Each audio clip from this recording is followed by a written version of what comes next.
Perfect. Well, thank you everyone for joining us today. We'll be covering some practical tips for managing the user identity lifecycle. But before we get going, we're actually, going to give a couple minutes as just a digital buffer as everyone's kind of transitioning from different screens and kind of getting oriented.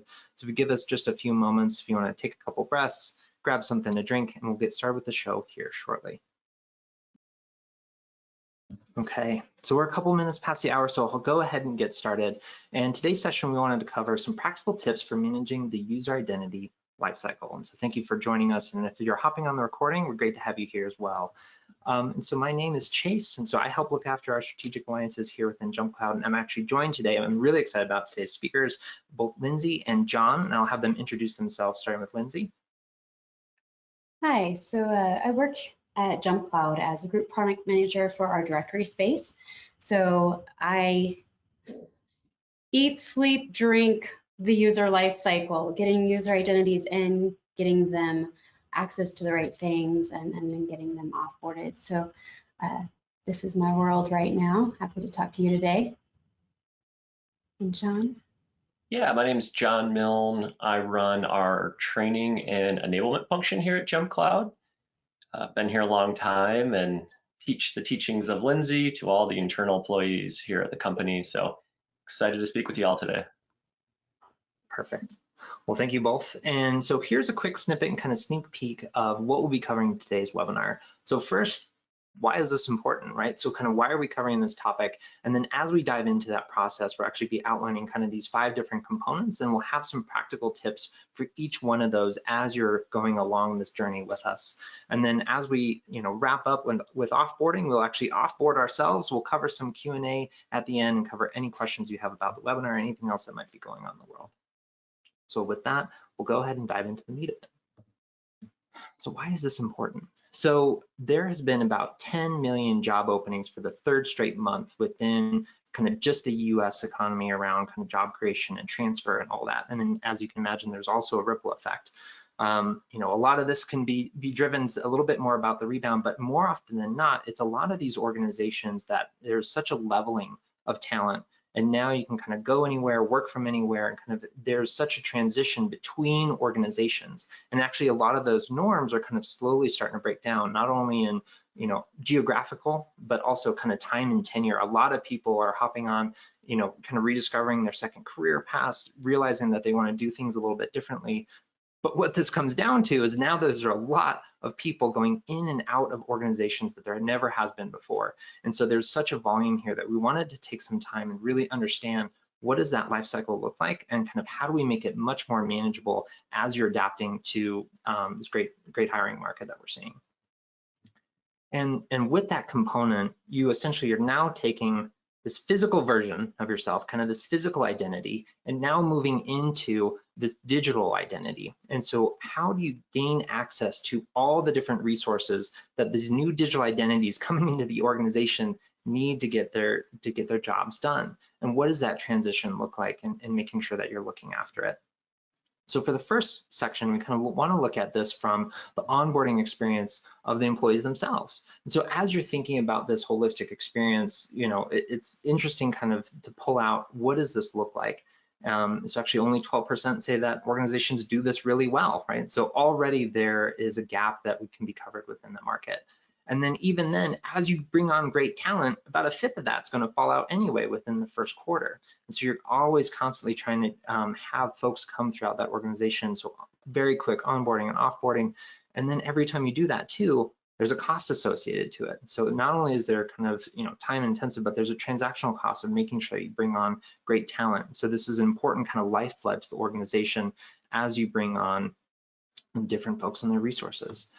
But if you do this well, there is a great opportunity to essentially retain talent at a much higher margin. And so for those, it's kind of a little bit more of a self-serving, right? It's making sure that it's not constantly a leaky boat, and you have great employees staying with the organization. So that way, all you're really doing is kind of managing and maintaining and understanding the access as they evolve with the organization over time. And it's not so much kind of a quick in and out, but we want to make sure that we have practical tips throughout each one of those different scenarios. And the reason why this is important too is if you want to think about this from a productivity standpoint, people have an uptime as well, right? And so not only from the very beginning, as you're transitioning that physical identity into the digital version of themselves, you're also giving them access through that digital identity into the different areas and components of their role. And that changes over time. And so anytime that you kind of run into friction and other pieces, people have a downtime around that. And so we want to make sure that our processes are aligned with how those folks are getting that work done. And so with that, kind of wanted to introduce the identity lifecycle and kind of how we're thinking about managing those users through time. And so with that, I'll actually hand it over to Lindsay to kind of guide us through this process. Right, so when we look at the identity lifecycle, we're looking at these particular stages in front of you. So one, you have to create this digital identity. So whether that digital identity is born in an HR system or in your directory itself, you need to have that fully fleshed identity that allows you to then assign the proper access to all of the IT resources that identity will need to use to start getting work done. And in order to actually have that access, we also need to provision that identity to every resource that sits downstream of your directory service. So whether that's a device, an application, a radius server, whatever it may be, you've got to provision that identity. Then you have to manage it, ensuring that user is in good standing, that they maintain proper access as that user changes, as their role might evolve, or as the organization changes. And then offboarding, of course. So everybody has their tenure, and what you want to make sure of is the day that employee or that user departs your organization, protecting your organization's vital data and resources by making sure that user loses access appropriately. So these are the lifecycle stages that we're going to be talking through today. There we go. So when we talk about creating this digital identity, it's going to vary within every organization. So some smaller orgs may have an HR department, may not. But whomever does the hiring in your environment, you want to make sure that when they're bringing this candidate in, you're gathering the right information about that candidate, about that new employee or end user. And the information that is most vital is probably going to be that information about that user that's going to help make decisions about what they need access to and what levels of access they need. So John's going to get deeper into that in a moment, but you want to make sure you're collecting those appropriate attributes, that they're accurate.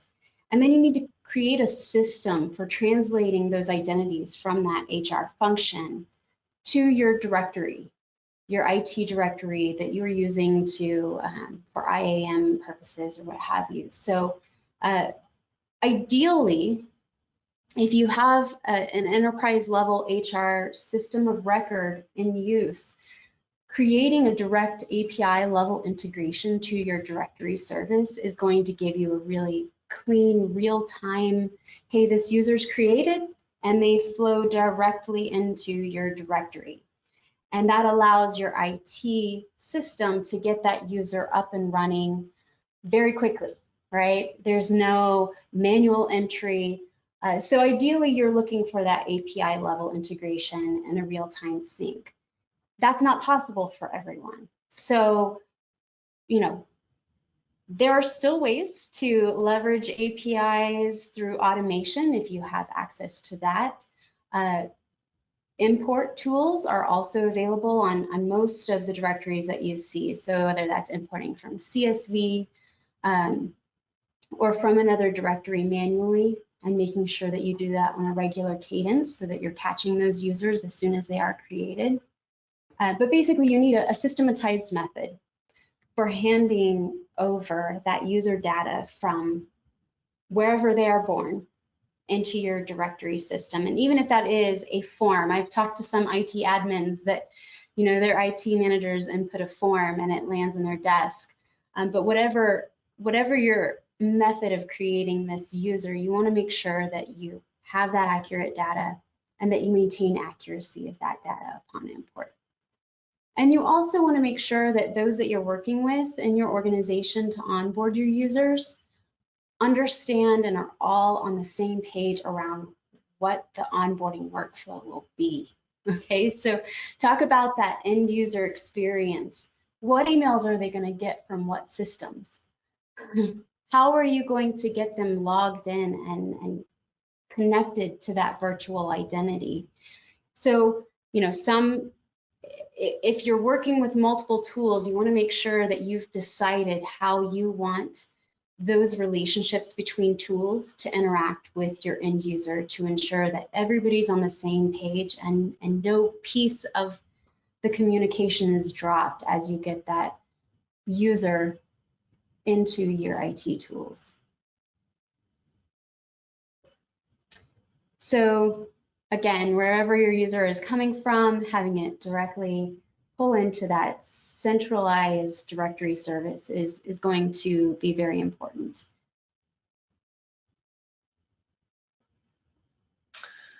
So let's talk a little bit about authorization and really the surrounding principle of least privilege access. So some practical tips to think about at this stage is, one, a practice we deem really important here at JumpCloud, and it's to maintain a access control matrix. So think across your company, documenting departments, the roles within each department, the permission levels that those users need, even down to specific application requirements. So this practice will help ensure users are not overprivileged.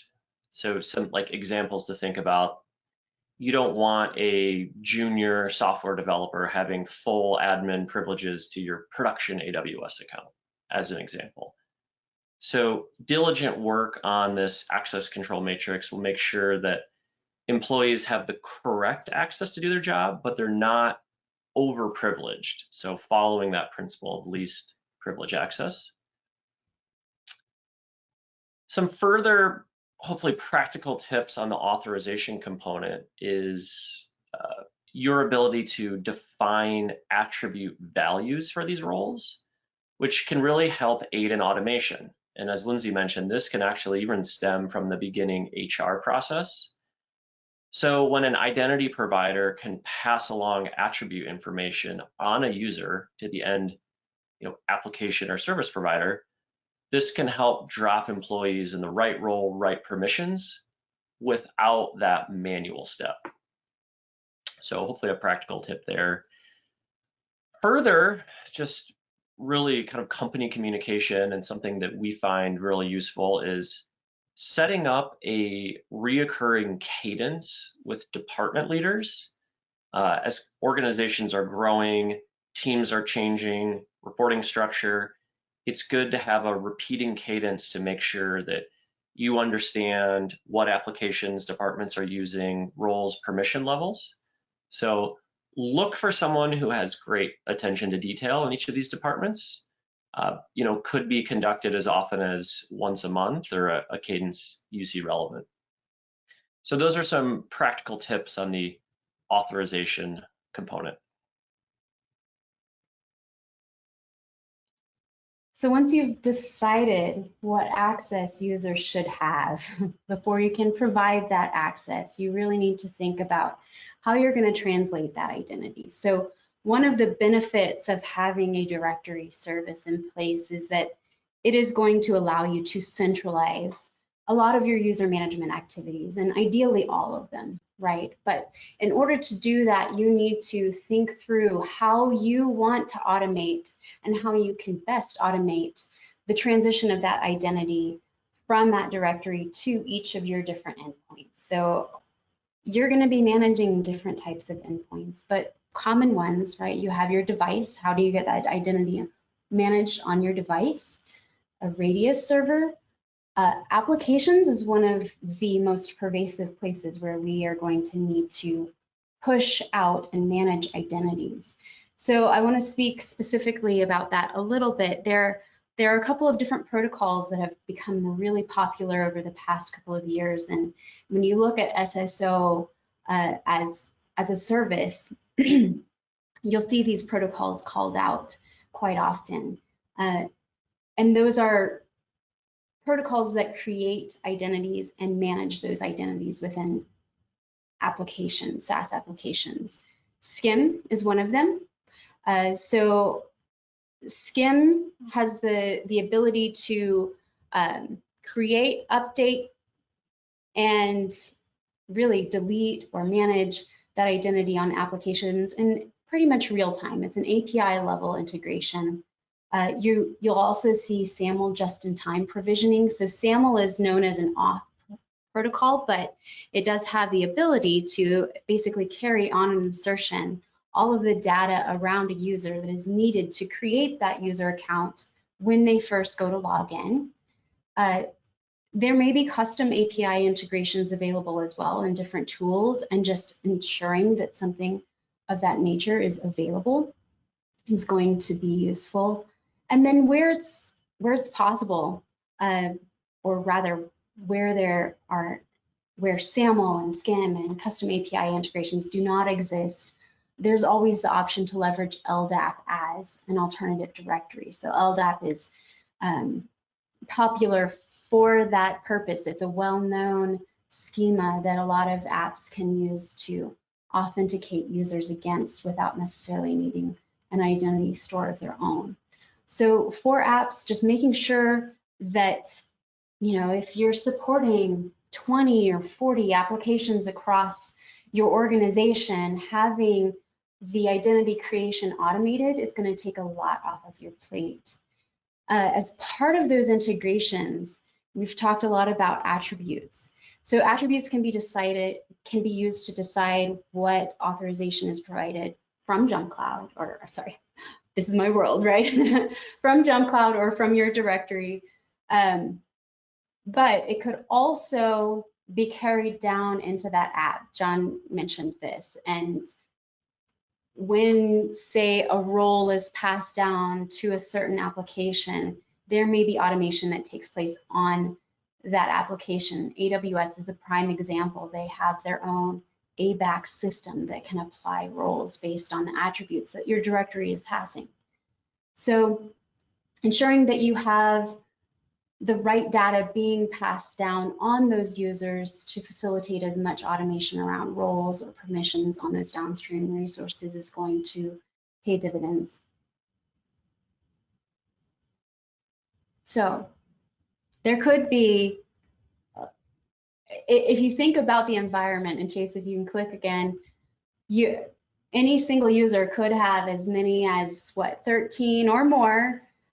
This was just kind of a popular number of accounts, and what you don't want is them or you as an IT manager to have to go and manage all of those accounts on every single server and all of those 13 credentials. Instead, you want to find a directory service that, Chase, if you can click again, it'll help you wrangle it, right? Like, it can be the Wild West, and whatever method you need to use to take control of the many applications that are out there in the wild in your org, the better.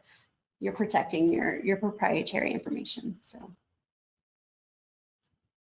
and here's just kind of this benefits again.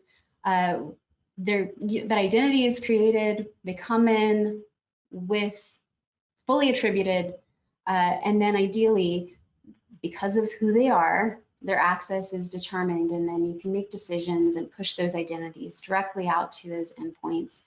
And having that all automated, again, takes out some of the guesswork. It also eliminates the possibility for access to fall through the cracks. So it's your first day as a new employee and you're just trying to get through your day.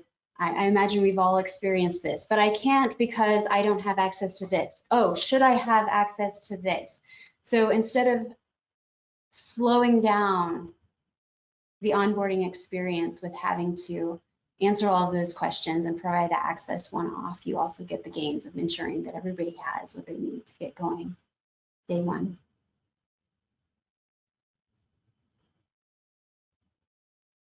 Right. So after a lot of the setup automation is complete, let's talk about hopefully some practical tips that help with ongoing identity management. So I've broken this up into a few categories here, but really, for security's sake, compliance sake, you'll want to define a standard process for reviewing or quickly querying employee access permissions.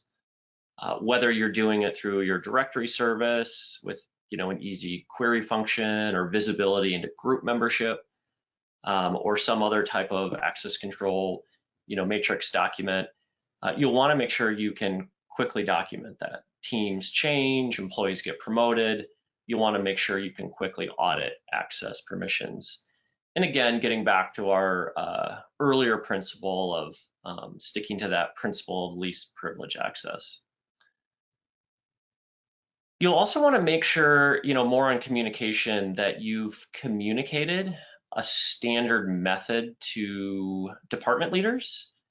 You don't want everyone shooting from the hip on this one. So being able to communicate to IT, if that's the core of access permissioning, that, hey, this department's changed or this person got promoted, so nothing gets lost in the cracks as people change.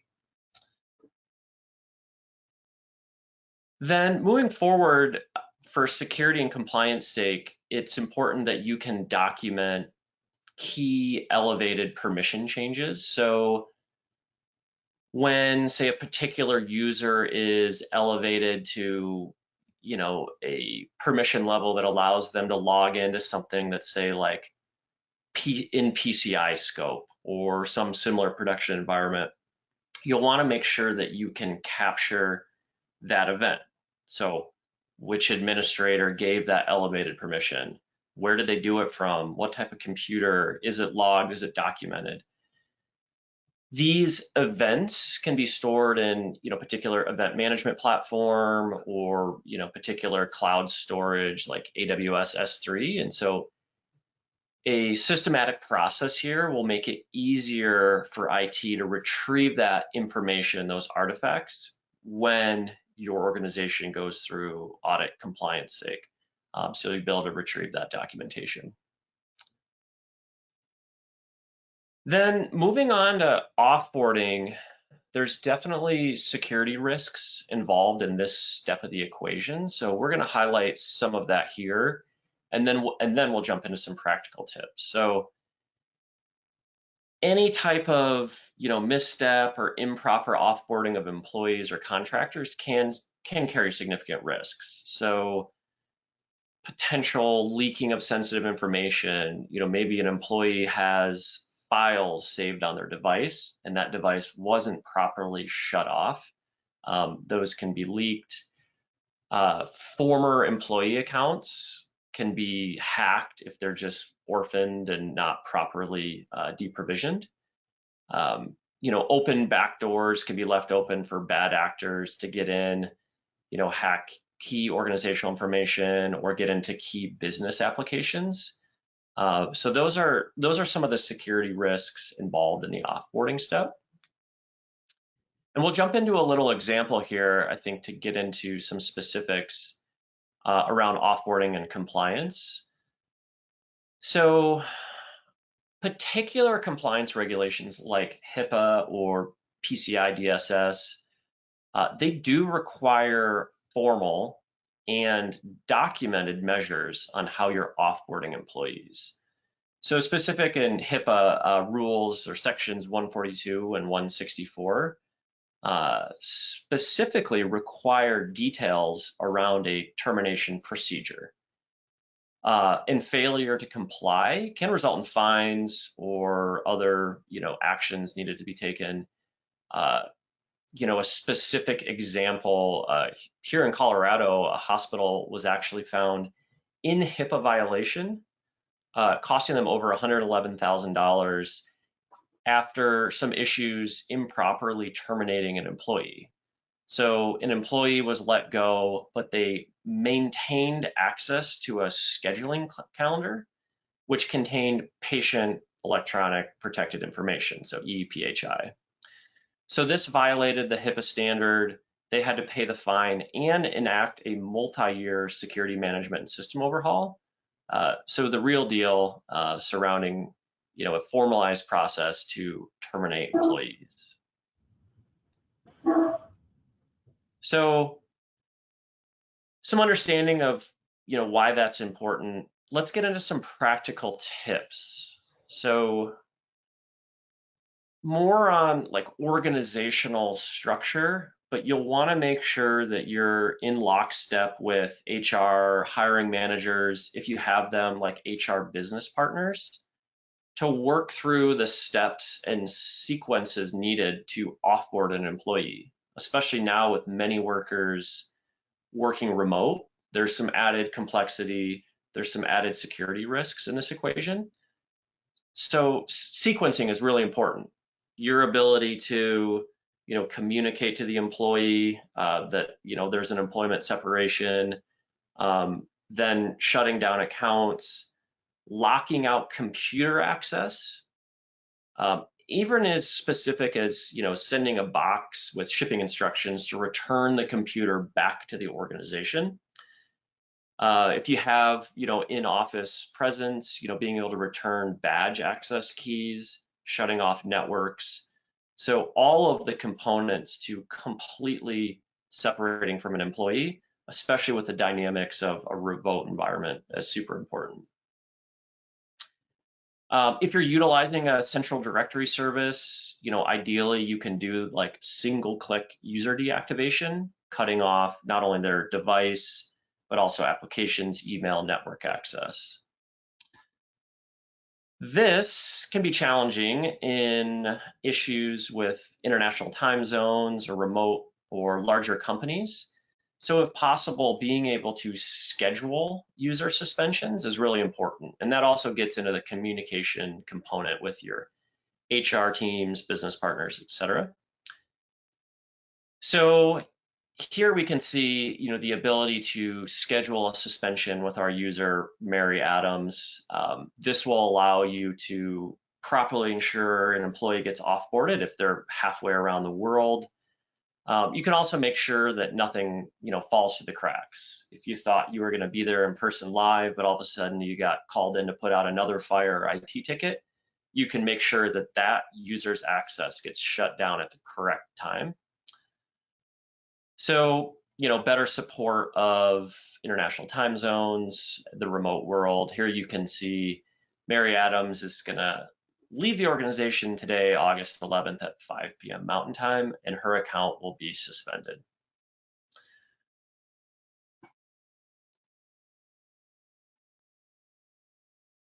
Yeah, so I will go ahead and flip it over to Lindsay here. There you go. So just to kind of rehash the life cycle and some of the efficiencies that can be gained if this is really well managed. Think about that automation, that integration that could exist between your HR system, if it exists, or whatever internal employee creation method that can document your roles appropriately, the attributes of a user, and align with those teams, those hiring teams, what kind of onboarding workflow you want to use to ramp or to onboard your new employees, getting them into your directory system or whatever IAM management tool you're going to use, and creating that access matrix that can very quickly and easily show you what that newly created user should have based on who they are, and making sure that that access matrix is updated and maintained within your organization. Once you've decided what access should be had, ensuring that that identity is correctly pushed out and maintained on any of those endpoints that you're providing access to, with applications, leveraging the protocols that are available, SAML just-in-time or SCIM, or leveraging something like LDAP, an alternate directory that can extend from your main directory. And map also the proper permissions. Then managing that access, be it a new application coming on board for a department and knowing who should gain access to that, or a user changing, departments or roles, ensuring that the access that they have is altered, and along the way being able to audit periodically with a tool that's going to give you that data, the right data to do such. And then onboarding in a timely fashion to limit the liabilities of these users or these user accounts that are going to exist in the wild. Instead, shutting them down, not only shutting down access, but shutting down the accounts that could create vulnerability. And being able to schedule this ideally gives you control over making sure that that happens at the right moment. No sooner or later than it should happen, right? You want to milk every last second, but none too soon. So, and it looks like. All right, wonderful. So that, I guess, kind of wrapping all of those different components up into that life cycle, we've covered quite a bit, kind of going through all those different components. So we wanted to take a moment to kind of go through some questions that might, they're already starting to come through. And so we'll actually take a crack at them here. First question coming in is from Felix. And so this is kind of coming a little bit earlier. So regarding the sync with HR systems, and that's also filled with kind of different user descriptions and pieces that are coming through. So perhaps Lindsay, you can talk through kind of what does that look like? So depending on your HR system, they're going to be using user information for their own purposes. So really the collaboration between whomever is managing your IT and HR, you want to make sure that you're getting the right data collected. And that may show up as a slightly different attribute in that HR system. So part of that integration between an HR system and an IT system or a directory is going to involve mapping the attributes that you actually want to bring in to the right fields on a user in your directory.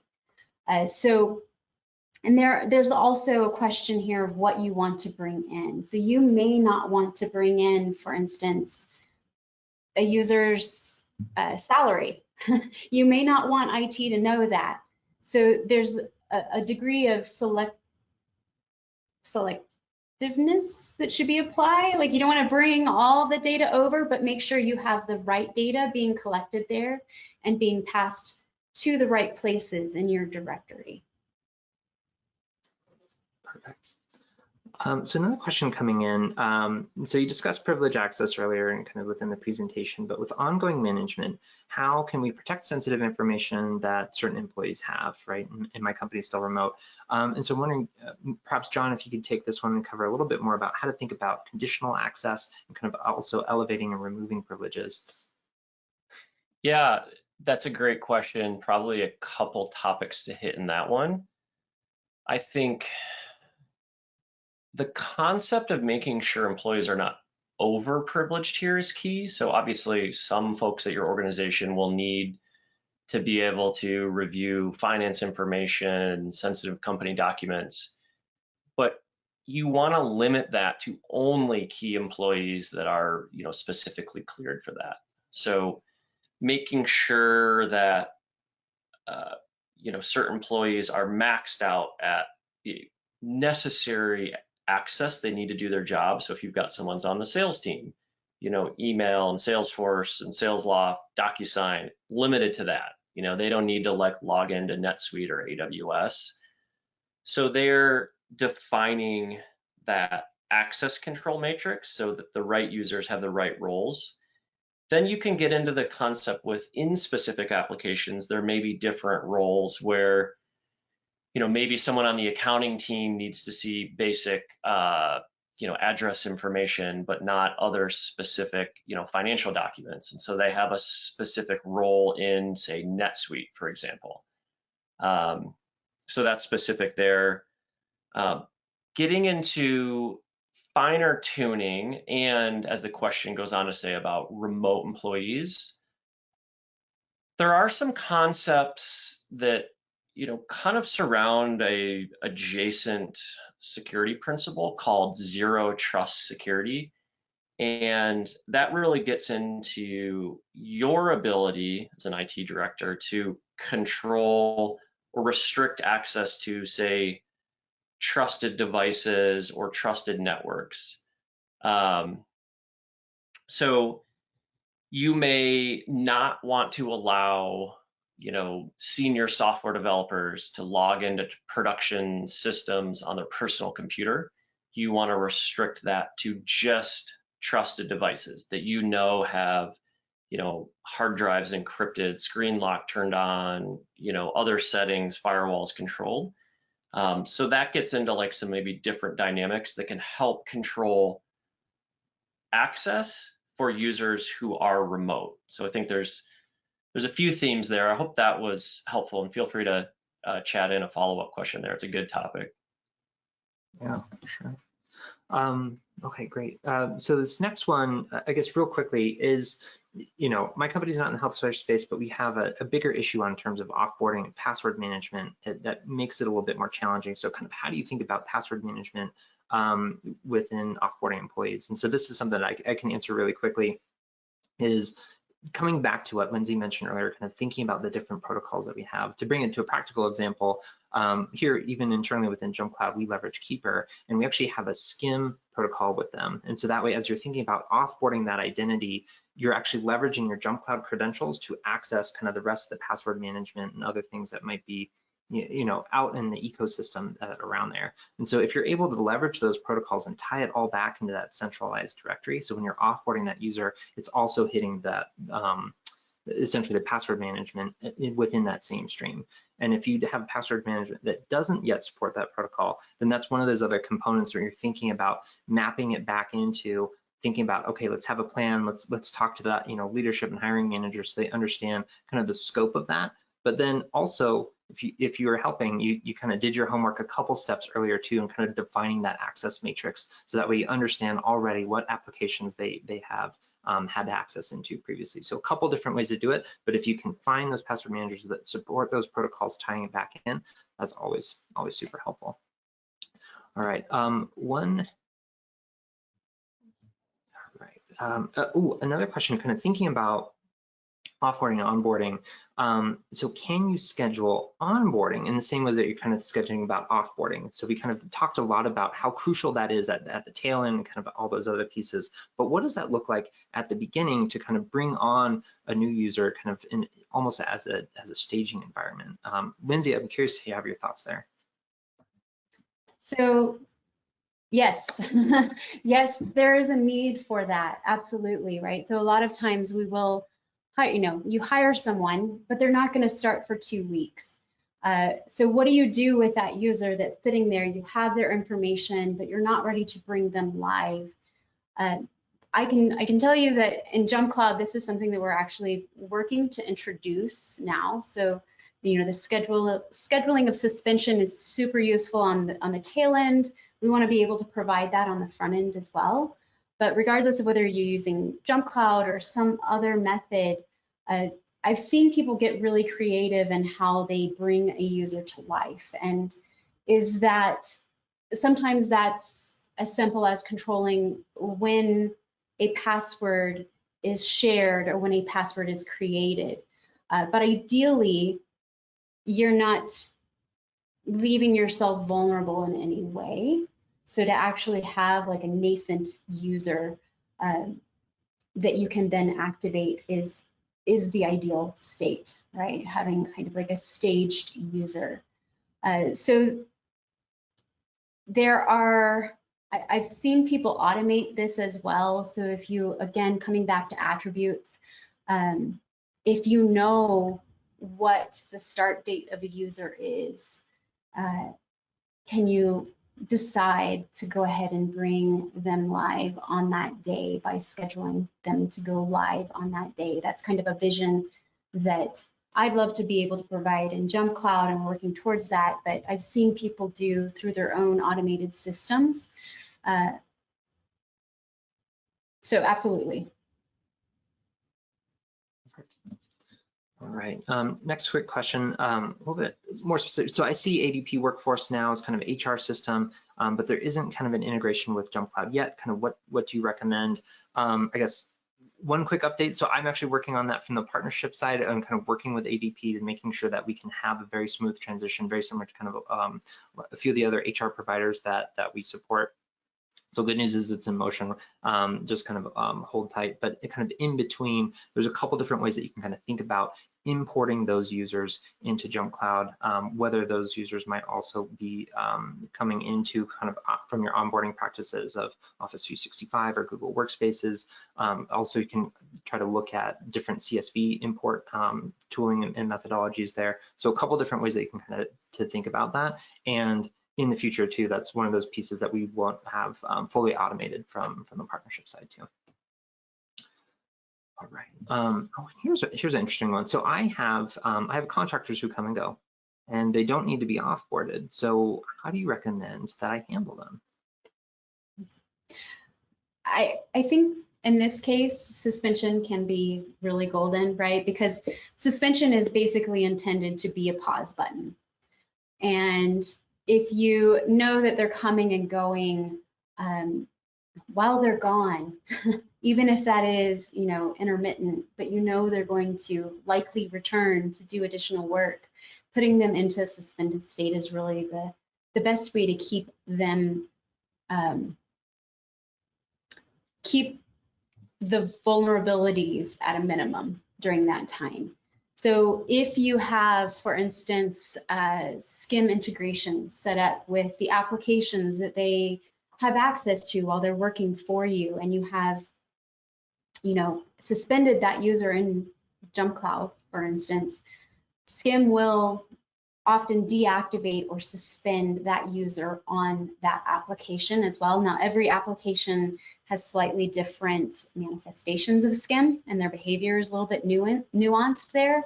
But generally speaking, suspending a user in your directory should suspend or deactivate that account on that downstream resource as well. Not fully deleting it, but removing the ability for a contractor to go in when they shouldn't be, and leveraging that tool set or having access to information they shouldn't have. So that's really the best method. There's also you know, scheduling suspension. Maybe at some point in the future you could schedule reactivation if you start to know those things. So that's. So I guess, and then probably one more question, and we'll start to wrap up, and then also to just in general, if we didn't get to the question here, we will follow up individually, making sure that we're covered there, and you can always reach out to the JumpCloud team, either here or in the lounge. But one of the other pieces kind of just related to the last topic that we had is maybe talk a little bit more about what is the data that's shared or passed between applications and JumpCloud, or you know, any other directory for that matter, when you bind a user to that application in the console. So maybe you know, think about kind of how many handshakes are happening and kind of what's going across the field there. I can nerd out on this one too.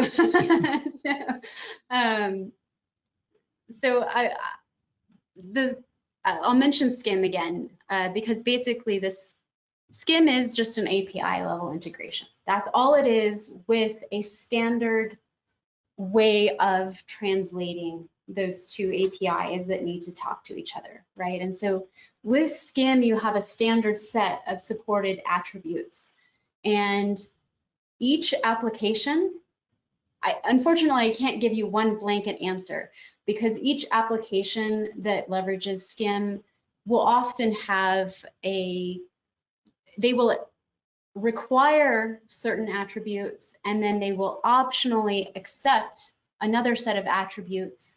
And there may be attributes that they don't accept at all from that protocol.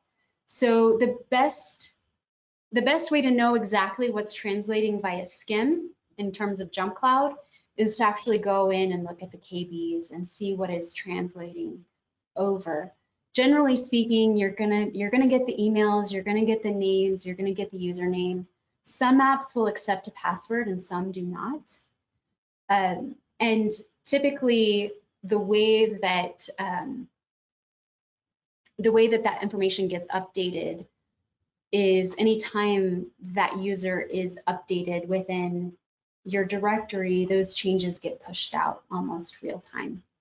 So that's in terms of SCIM, what is translated. If there are custom API integrations, sometimes there is an ability to go in and basically turn on or turn off attributes that you want to flow downstream. And you can also map those in certain instances. SAML, I'll bring it up again, it's an authentication protocol. But it also has the ability to pass attributes. So depending on your application, and again, there's some research that sometimes is required if you want to pass additional attributes on an app. But say you do want to bring over role, even though it's not required by that SP, there is the ability within JumpCloud and a lot of other tools that manage apps to add that attribute to a SAML assertion. And the way that that works is that attribute gets carried every time that user goes to log in to that app using SSO. So that's a little bit on what data can pass. And I'll speak for, just put in a little cliff note. We do have on our application integrations, our SSO integrations, our identity management is often SCIM. We also have directory integrations with our G Suite, our Azure, or I shouldn't say G Suite, Google Workspace, Azure AD, and those do allow, those are a custom API integration that does allow you to kind of opt in or out of the attributes that you want to pass, including group membership on Google. So.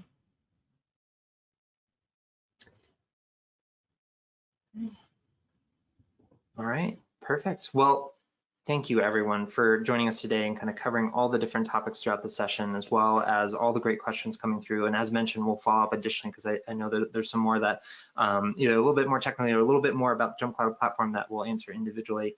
But one of the things we go, so if you enjoyed this session, we actually have another one coming up on the 26th that talks much more around kind of automation galore, right? And we'll actually demonstrate a couple different ways that we can leverage PowerShell, some other scripting, and kind of some of the principles to think about when you're thinking about automating, right? Because that's kind of the name of the game. Let's make life easy, especially, we've covered some tips here from onboarding all the way through offboarding, but then everything else in between, there's so much more that we can do. So we look forward to seeing you there on that webinar. And thank you again for joining us today. We'll see you soon.